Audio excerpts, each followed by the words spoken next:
Thinking about buying or selling a home in Indiana? You'll have fewer choices and you're probably going to pay more. Yet, despite lower inventory and higher prices, there is some positive news when it comes to mortgage rates and the housing market.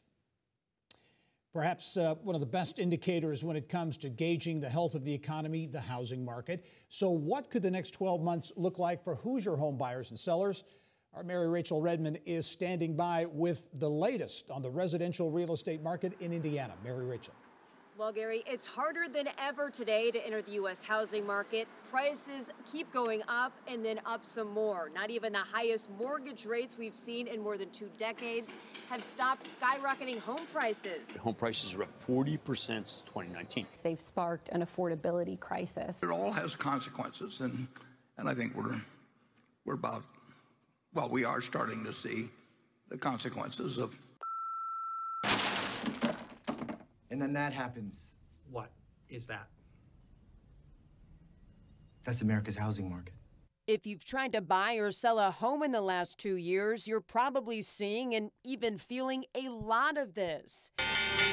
No, we won't be seeing another housing crash circa 2008, but what can we expect the housing climate to look like as we approach 2024? Real estate expert Greg Cooper met me at one of his property listings in the Broad Ripple area to help better explain the seemingly unexplainable state of the housing market. The housing market, as it stands right now, November 2023, what are you seeing? A couple of big bullet points. Number one, home mortgage rates are still driving the market. They have been extremely high, in moments over 8%. Where they fall as we start the new year and move into the year will be a huge factor in the housing market. Point number two, available inventory. It's been very sparse. It's not going to get a lot better. People think if mortgage rates come down, now I'm going to buy. It won't be easier because the inventory will be in just as high, if not higher demand.